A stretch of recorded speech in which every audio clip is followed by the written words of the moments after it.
Bonjour à tous et bienvenue sur la chaîne Wrestling Globe. On se retrouve aujourd'hui pour une toute nouvelle vidéo. Ça va être une vidéo qui va parler de TJP et de New Japan. Oui, le mélange complet entre ma compagnie préférée et la compagnie en ce moment que j'aime le moins. Bon, c'est un mélange qui se tente, mais franchement, c'est deux shows qui étaient quand même assez importants pour les fédés. On avait le show TJP Change the Wind Direction, qui est le show dans lequel on avait les demi-finales et la finale du tournoi par équipe de la TJP, le Foot Arena Princess Max Earth Tournament. Donc on avait voilà les demi-finales sur les deux premiers matchs et la finale en main event, on en parlera. Et du côté de New Japan, on avait le deuxième jour des shows New Japan Cup 2021, donc c'est le troisième jour en réalité, puisqu'il y a eu les deux premiers matchs du tournoi pendant le show 49e anniversaire de New Japan Pro Wrestling. Mais voilà un peu pour la présentation des deux shows dont on va parler sur cette review, et on va commencer tout de suite avec Tokyo Joshi Pro Change the Wind Direction, avec donc en opener la première demi-finale du Futarino Princess Max Earth Tournament. Le Neobichi-gun, Mei Saint-Michel et Saki Sama ont affronté Hikari Noa et Sena Shiori. Alors, c'est un match qui a duré 11 minutes pour voir une victoire du Neobichi-Gun assez logique. Personnellement, j'ai vraiment bien aimé le match, je lui ai mis 3,5, c'est mon deuxième match préféré du show. Euh, Franchement, très bon opener. Shiori est super pour une rookie. Et l'équipe Saki-sama Mei Saint-Michel est juste géniale, ça m'investit facilement. Mei Saint-Michel, elle est super dans son work, elle a beaucoup de charisme. Elle tente quelques petits trucs qui sont vraiment, vraiment super pour TJP, enfin pour l'esprit TJP. Et Saki-sama, elle se contraste un peu les deux, mais ensemble, elles vont vraiment bien. Saki-sama et Mei Saint-Michel, et là, elle le prouve encore. En plus, c'est un long match dans lequel je m'ennuie pas vraiment en opener. Je m'attendais pas à avoir un aussi long match. Et les séquences sont très intéressantes. Même avec Hikari Noa, en soi, que j'ai pas cité, mais qui est très peu apparu, honnêtement, Hikari Noa. Même elle a eu quelques bons petits trucs, donc il n'y a aucun souci sur ça. Vraiment, c'est une très bonne demi-finale qui qualifie donc logiquement Mei Saint-Michel et Saki-sama en finale du tournoi par équipe de la TJP. Et franchement, ça reste un très bon match pour te rentrer dans le show. Voilà, un très bon match pour te rentrer dans un show TJP, comme d'habitude. Et on va du coup passer à la deuxième demi-finale de ce tournoi. On avait Hyper Misao et Shoko Nakajima contre Makito et Miyu Yamashita. Et ce match, il a duré 15 minutes pour voir une victoire de Makito et de Miyu Yamashita, qui ont donc continué jusqu'en finale. Donc elles sont en finale en main event contre Mei Saint-Michel et Saki-sama. On en reparlera tout à l'heure.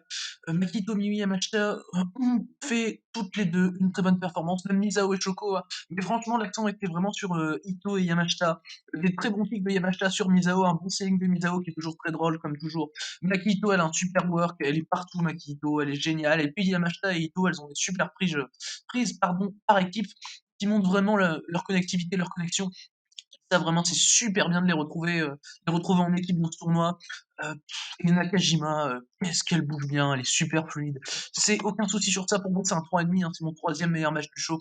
Vraiment, Shoko Nakajima, elle est juste géniale. J'adore la voir évoluer sur un ring. Mais de toute façon, tout le monde est super dans le match. Voilà, c'est un bon 3,5, 15 minutes, de bons catch, TGP. J'aime tellement cette fed. Je suis vraiment investi dans ce match, dans ce show et dans cette fédération très facilement. Et là, pour le coup, bah voilà, Makito, quoi. Tu mets Makito et tu fais même Miyu, Misao et Shoko, hein, je les adore à quatre. Et puis Makito, même quand elle est en dehors du ring, tu sens qu'elle influe sur le truc, c'est super, voilà. C'est super.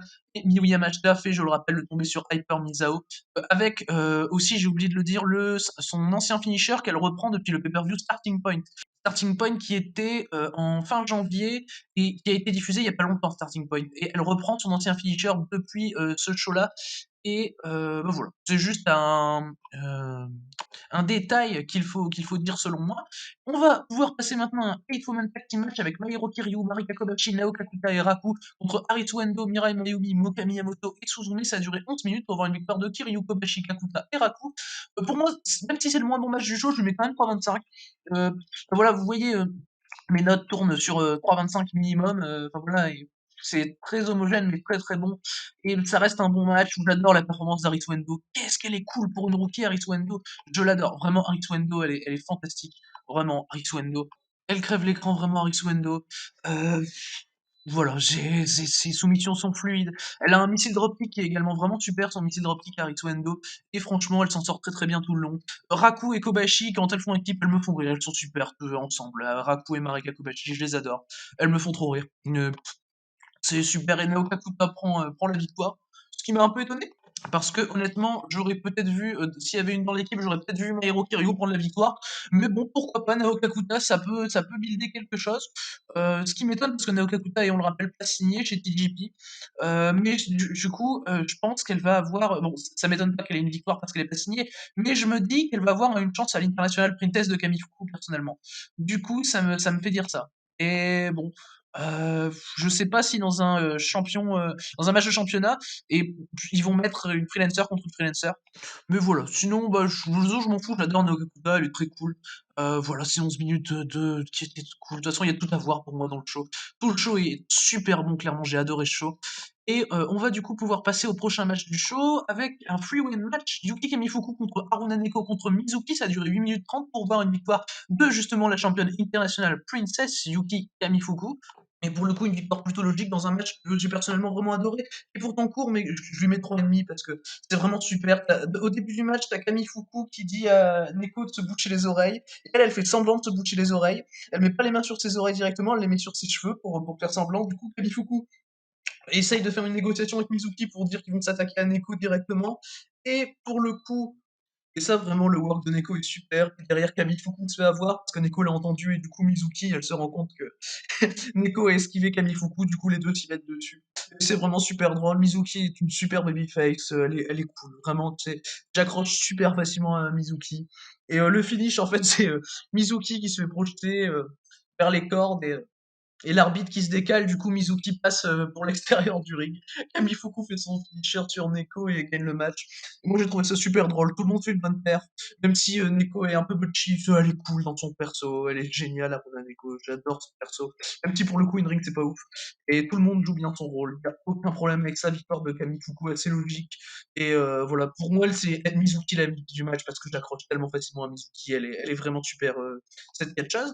On va du coup, maintenant, passer un six-man tag team match avec Nodoka Tenma, Yuki Aino et Yuka Sakazaki contre Miyu Watanabe, Rika Tatsumi et Pom Harajuku. Personnellement, j'ai vraiment bien aimé le match. Ça a duré 13 minutes pour une victoire de Tenma, Aino et Sakazaki avec Tenma qui fait le tomber sur Pom Harajuku. Euh, voilà, un bon 3,25. Miyu Watanabe MVP du match, même si j'ai adoré les échanges entre Tatsumi et Sakazaki qui sont toujours super. Les échanges Tatsumi-Sakazaki pour le coup. Qu'est-ce que j'adore vraiment ces échanges. Comme, bah, de toute façon, leur match de Tokyo Joshi Pro 21 était super. Et franchement, Tatsumi et Watanabe ont un super teamwork, comme d'habitude. J'adore les voir, vraiment j'adore les voir. Et franchement, j'ai trouvé ça intéressant que Tenma prenne la victoire, parce qu'elle pourrait être probablement une des prochaines challengers au titre de Rika Tatsumi, même si je pense honnêtement que la prochaine c'est Maki Ito. Je pense que Tenma, ça peut être pourquoi pas une prochaine challengeuse. Surtout si elle perd les titres par équipe contre les vainqueurs du tournoi Attack, on en parlera juste après.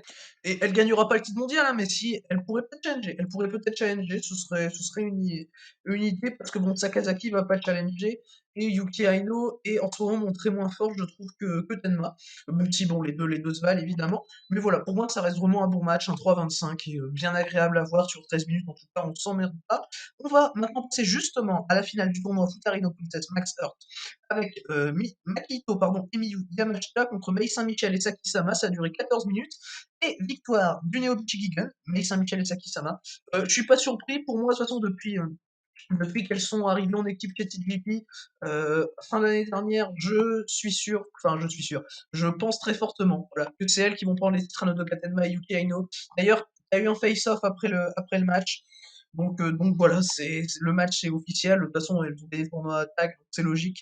Et franchement, le match est très très bon. Et c'est une très bonne finale de tournoi à laquelle je mets la note de 3,75.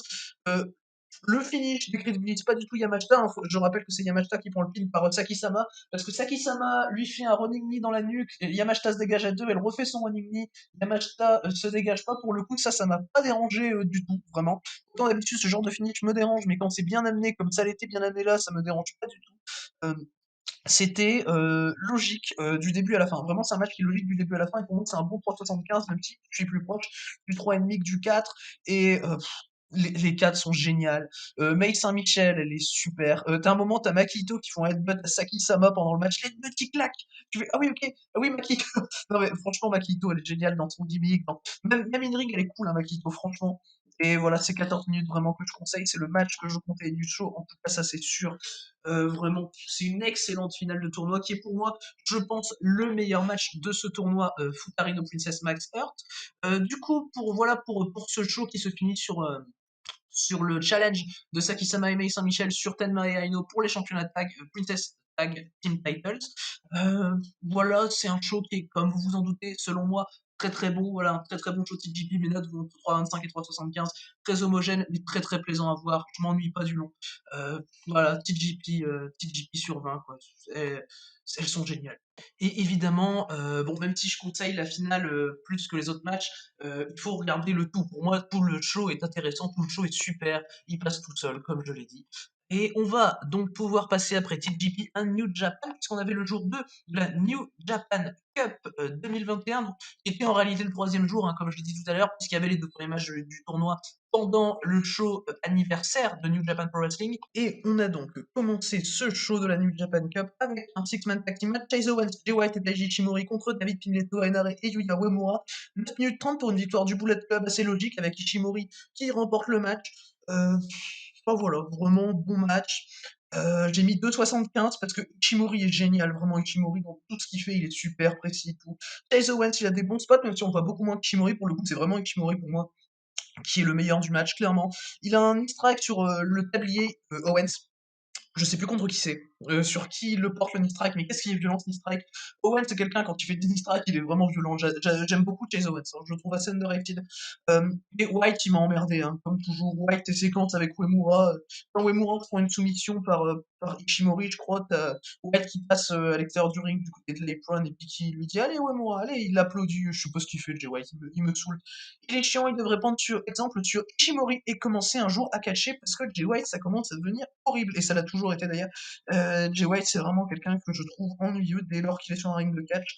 Euh, mais voilà, c'est le seul gros problème du match parce que le reste, ça combine bien. Voilà. C'est un 2,75, un match d'undercard assez basique. On va passer maintenant au second et dernier match d'undercard avant le match de la New Japan Cup avec The United Empire, le Great Okan, Jeff Cobb et Will Ospreay contre Bushi, Sanada et Tetsuya Naito. Ça a duré 11 minutes pour une victoire de The Empire qui est assez logique puisque The Empire, pour le coup, les trois sont encore dans la New Japan Cup tandis que Bushi et Naito des Ingo Bernablas des Rapon ne sont déjà plus dans la New Japan Cup, ils n'ont plus qu'un participant au tournoi, qui est du coup Sanada qui va affronter Tomohiro Ishii pour le premier tour.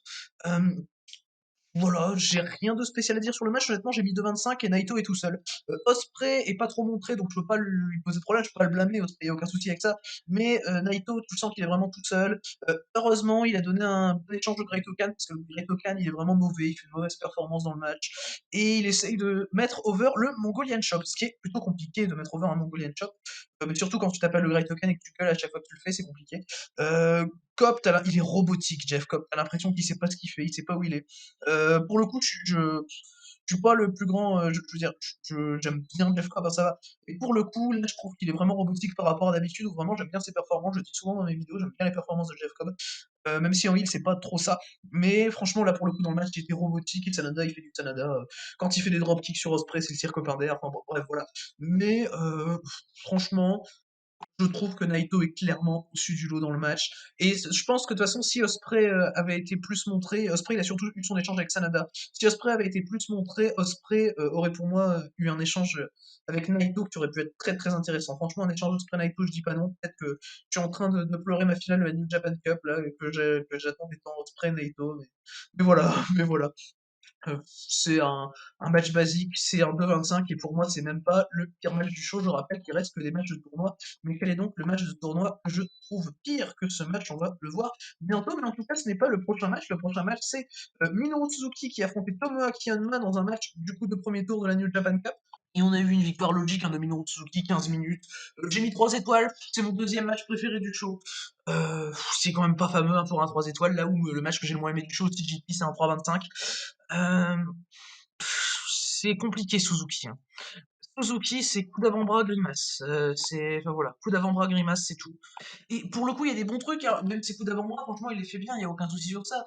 Ses coups d'avant-bras sont cool, Honma scelle bien, franchement, ça fait même plaisir de voir un super match. Enfin, un super match, j'ai mis 3, c'est pas. Voilà. Mais Honma fait un bon match parce qu'en fait, faut savoir qu'Honma, il a eu une grave blessure il y a quelques années, et depuis, j'ai jamais vu faire un aussi bon singles match. Enfin, j'ai pas tout vu d'Honma, évidemment, hein, mais franchement, ça fait plaisir de voir ça. Après, c'était pas oufissime, victoire de Suzuki Logic avec son pile driver, et pour le coup, le pile driver avec la blessure d'Honma à la nuque, ça fait vraiment sens, honnêtement. Et voilà, et c'est ça, franchement, qui m'a peut-être accroché au match, c'est qu'il y a un peu de storytelling, tu le sens. Mais voilà, victoire de Suzuki logique, des coups d'avant-bras, directement le problème. Mais le problème, c'est que Suzuki fait coup d'avant-bras, grimace, je peux pas accrocher, Minoru Suzuki, vraiment, je peux définitivement pas accrocher. Ses coups d'avant-bras, il les fait bien, il n'y a aucun souci, mais tout le monde en fait. Bon, certes, ils sont impactants, mais moi, ça me suffit pas pour accrocher un catcheur en soi, et puis ses grimaces, qu'est-ce que ça m'emmerde, Minoru Suzuki. Voilà. Moi, je lui mets 3 à ce match. Après, c'est mon deuxième match préféré du show. Ça fait partie des deux choses qui sortent un peu le show, quoi, parce que le show est horrible, sinon, hein. Du coup, voilà, qualification logique de Suzuki. On va maintenant passer au deuxième match des 3 matchs de la New Japan Cup pour ce tour-là, pour cette journée-là. On avait Kenta contre Juice Robinson. Ça a terminé en 17 minutes avec une victoire de Kenta, que je trouve assez logique personnellement. Il vient de perdre une chance au titre avec WGPUS, il n'y a aucun souci sur ça. Je mets 3,25, meilleur match du show. Et là, vous comprenez du coup que ma note pour le Shingo Okada n'est pas faux folle. Qui est le main event d'ailleurs, mais j'y reviendrai après, j'expliquerai tout après. Mais franchement, Kenta et Robinson, je sens qu'ils ont une alchimie. Ça, je peux pas le nier. Mais t'as le character work de Juice Robinson qui est assez gênant. Là, je sais pas, il fait ses trucs, son entrée. Il se prend pour Michael Jackson, je le comprends pas trop. Et je pouvais pas trop être investi. Kenta, c'est un. Pour le coup, Kenta, il a essayé vraiment. Enfin, Kenta, en 2021, c'est compliqué, mais là, il a vraiment essayé. Je mets 3,25 parce que le finish est botché, mais j'aurais peut-être pu mettre le 3,5 si le finish n'était pas botché. En fait, Kenta, quand il va mettre sa soumission au sol, il galère vraiment, tu sens. Il galère à la porter, genre il galère pas parce que Robinson résiste, mais il galère vraiment à la porter. Il arrive à la faire et Robinson tape et ça rend le finish un peu compliqué. Mais j'arrive quand même à mettre 3,25 parce que j'ai préféré sur le coup que le Suzuki Hanma. Et moi, personnellement, c'est mon match préféré du show. Voilà, le Kenta Robinson. C'est pas à voir spécialement, mais s'il y a un match à voir du show, c'est clairement le Kenta Robinson, hein, ce n'est pas le Shingo Okada. N'écoutez pas les gens. Non, en vrai, enfin, voilà. On va passer d'ailleurs sur le Shingo Okada juste après, mais voilà, qualification de Kenta. Et 17 minutes de catch qui m'ont pas emmerdé personnellement, ça allait, c'était bien. C'était bien, ça allait. On va passer maintenant du coup au fameux main event. Shingo Takagi contre Kazushika Okada. Alors ce match, et encore je dis Shingo Takagi contre Kazushika Okada, je suis gentil, c'est un peu la copie du Joey Janela contre The Invisible Man avec Shingo à la place de Joey Janela. Voilà, pour vous dire un peu le bordel, parce que t'as Kazuchika Okada, en fait, il est là, il est là physiquement, mais catchesquement, il est pas là. Okada, c'est un fantôme pendant 25 minutes, hein. Le match dure exactement 23 minutes 58, pour être très précis, et Okada est un fantôme pendant ces 23 minutes 58. Shingo Takagi catch tout seul. Okada ne fait rien, il a quelques dropkicks, quelques tombstones, money clip, soumission de merde, enfin voilà. Oh là là. Et pour le coup, par rapport à sa money clip, moi ça me dérange pas, sachant qu'il est arrivé à battre Shingo avec dans le climax 30. Donc pour le coup, là, ça me dérange pas, ça me dérange comment il apporte, parce qu'il a fait mal, Okada. Mais en soi, l'utilisation du money clip dans le match n'est pas illogique. Voilà. Et franchement, quand tu as un fantôme qui est sur le ring, c'est compliqué d'apprécier un match. Là, pour le coup, le match, c'est overrated sur 5. C'est Okada Ghost sur 5, c'est tout ce que vous voulez. Moi, je lui ai mis 2 étoiles le match, hein, parce qu'il est horrible le match du début à la fin. C'est probablement le pire match de Shingo Takagi que l'on a vu, en tout cas le pire singles match, hein, de Shingo Takagi que l'on a vu pendant des années, oui, des années. Oh là là. Là, tu sors du match, tu fais merde. Il y a un problème là, il y a un petit problème parce que en fait, Okada, au bout de 10 minutes, bon, je me dis, bon, il va quand même démarrer un jour, tu vois. Au bout de 10 minutes, je me dis, bon, pour l'instant, il y a qu'un seul mec qui catch, c'est compliqué. Et au bout de 27 minutes, quand tu vois que le match se finit, victoire de Shingo Takagi, heureusement, Shingo Goto, deuxième tour, quel plaisir. Shingo contre Goto, pardon, qu'est-ce que je suis hype. Mais quand tu sors des 25 minutes et que tu vois qu'Okada n'a toujours rien fait, c'est compliqué. Et là, tu as bon, déjà la story du Money Clip de base. Alors je vais expliquer aussi par rapport au finish. Le finish qui est pour moi une honte absolument totale et une connerie splendide de la part de New Japan Pro Wrestling. Le finish de Kazuchika Okada contre Shingo Takagi, qui est d'ailleurs un match dans lequel on a une story avec le Rainmaker, avec notamment Shingo Takagi qui fait la pose du Rainmaker, tout ça pour faire chier Okada, Shingo qui porte même le Rainmaker à Okada, et pour le coup qui le porte bien mieux qu'Okada l'a jamais fait. Ça, il n'y a aucun souci à le dire. Le problème, c'est que la story du Money Clip, en fait, qui est racontée, c'est que Okada, quand il a perdu le titre Heavyweight, et du coup, par la même occasion intercontinentale contre Tetsuya Naito à Wrestle Kingdom 14. À partir de ce moment-là, il a arrêté de faire le Rainmaker. Il a arrêté de faire le Rainmaker pendant l'année sans Rainmaker. Je l'appelle je vais y arriver, l'année sans Rainmaker, en 2020 donc, et il a repris le Rainmaker à Wrestle Kingdom 15 contre Will Ospreay. Will Ospreay qui est quelqu'un qui avait battu Kazuchika Okada dans le jour final des blocs du G1 Climax 30, donc en empêchant Okada d'aller en finale du G1 Climax, le plus gros tournoi de l'année de la New Japan. Donc un moment crucial dans l'année sans Rainmaker de Kazuchika Okada.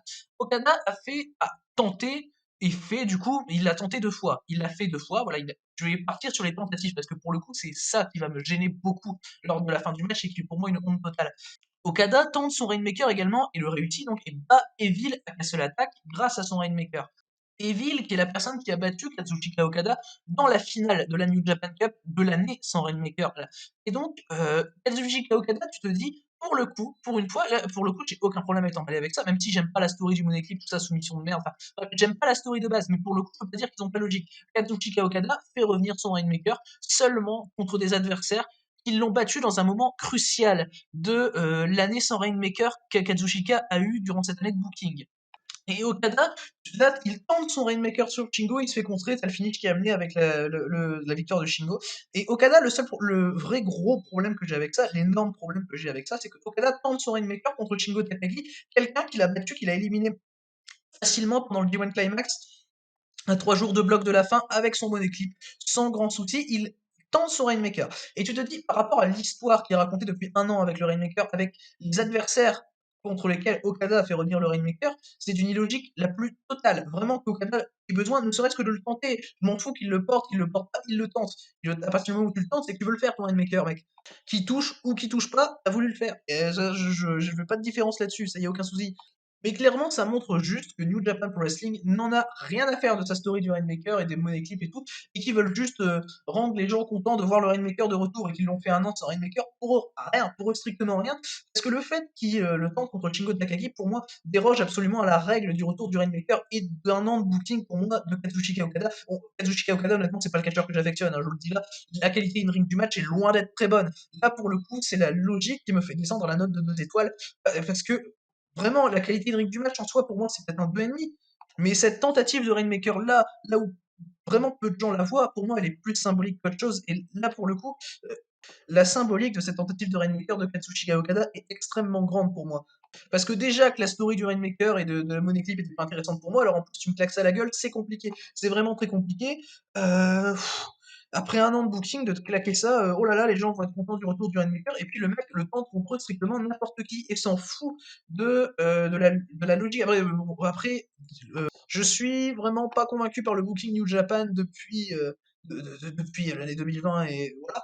Enfin, en soi, c'est pas qu'avant qu'il y a jamais eu d'erreur de booking, hein, mais c'est que vraiment, l'année 2020 de New Japan Pro Wrestling a pour moi été super mauvaise. Bon, après, voilà, on peut dire toutes les excuses qu'on veut, Covid, tout ça, c'est vraiment pour moi les seuls New Japan Pro Wrestling à m'avoir complètement désintéressé en termes de pro wrestling. Et pour moi, j'en viens à même plus appeler ça du pro wrestling, pour moi c'est du catch américain limite, New Japan. Et un Covid, excuse-moi, mais ça t'empêche pas de faire une mauvaise construction de match. Et pour le coup, la construction qui a été racontée pendant un an, elle sert à rien. Déjà que de base, elle est pas intéressante, mais elle sert à quelque chose. Parce que, je suis le premier à le dire, le fait qu'il le fasse contre Osprey, contre Evil, il n'y a aucun souci avec ça, c'est logique. C'est logique par rapport à ce qui s'est passé pendant la fameuse année sans Rainmaker dont j'ai parlé tout à l'heure, qui est l'année 2020. Et excusez-moi, mais si tu le tentes là, Okada, je peux plus rien faire pour vous, New Japan, voilà. Et c'est vraiment désolant que même des gens qui étaient hype par cette story, bon, parce que on aime Katsushika Okada, dieu du catch et tout, on le suce partout, mais parce que pour le coup, Okada c'est vraiment un fantôme, hein, voilà. Dans le match, il faut rien. Okada, il en branle pas une. Shingo fait tout le match. Et même, ça pour le coup, je me dis, bon, je suis quasiment le seul à le voir, c'est compliqué, quoi. C'est vraiment compliqué qu'on ne s'attarde pas sur des choses comme ça qui sont pour moi bien plus symboliques qu'on ne le pense. Et quand on voit comme ça un match, faut pour moi réfléchir avant de voir le truc, quoi. Et enfin, pendant qu'on voit le truc, parce qu'avant de voir le truc, en tout cas, on sait pas ce qui va se passer. Mais pendant qu'on voit un match, il faut réfléchir à la construction et à la logique des choses. Et là, pour le coup, c'est non seulement bon, sur le match en lui-même, ça n'a pas d'influence sur le match en lui-même, sur le Okada Shingo en lui-même, mais ça a de l'influence sur la manière dont a été gâché un an de booking de Kazuchika Okada. et la manière dont a été, gâchée, bon, enfin gâchée, en soi la story est pas ouf, mais la story leur a finalement servi à rien puisqu'elle est utilisée n'importe comment. Et là, c'est là où j'ai mon gros problème avec ce Okada Shingo et je peux pas vraiment, je pense que même que je suis généreux en mettant 2 étoiles parce que pour moi, ce match ne veut strictement rien dire et même dans sa qualité in ring, le match, c'est une personne, qui contre le Invisible Man. Voilà. Comme j'ai dit tout à l'heure, la comparaison de Janela, contre Invisible Man est vraiment, vraiment correcte parce que c'est clairement ça. C'est Shingo à la place de Janela et devant, tu lui fous un fantôme et Shingo essaye de catcher contre le fantôme. Mais bon, après, chacun aime ce qu'il veut. Je suis pas là pour dire ouais, ce match c'était nul et tout. Mais enfin voilà, je développe juste et pour moi, le match est loin, loin, loin, loin, loin d'être bon, d'être incroyable. Enfin, après, ça reste que pour moi, mais le match est loin d'être incroyable, mais alors tellement loin. Et pour le coup, ça me fait chier de dire ça parce que je suis un grand fan de Shingo Takagi, donc bon. Mais en tout cas, voilà pour mon avis sur ce Shingo Takagi contre Kazuchika Okada, qui je sais a été extrêmement apprécié de la plupart des fans de catch. Donc voilà, je préférais voilà, bien prendre mon temps pour développer. Je pense que ça a pris quand même quasiment plus de la moitié de la partie New Japan, ce Shingo Okada. Mais il fallait que je développe bien pour exprimer à quel point pour moi ce match est une daube totale de la part de New Japan. Et donc voilà, du coup, ce match, je lui mets, comme je l'ai dit, 2 étoiles. Voilà pour ce show New Japan Pro Wrestling, New Japan Cup jour 2. Euh, S'il y a un truc à conseiller du show, c'est Kenta Robinson, c'est tout. Regardez rien d'autre, vous emmerdez pas. Kenta Robinson. Et encore, même Kenta Robinson, il est pas hyper ouf, hein. C'est un 3,25, rien de plus, quoi. Franchement, de toute façon, regardez tout le show TGP et puis le show New Japan, de toute façon, voilà, quoi. Vous avez pu comprendre, à mon avis, sur le show. Mais le show TGP est super, voilà. Du coup, pour la vidéo en général, voilà, c'est le show TGP qu'il faut regarder. Et du coup, voilà pour cette vidéo sur Tokyo Joshi Pro et New Japan Pro Wrestling. Merci de l'avoir écouté. Et du coup, d'ici les prochaines vidéos, je vous dis à la prochaine.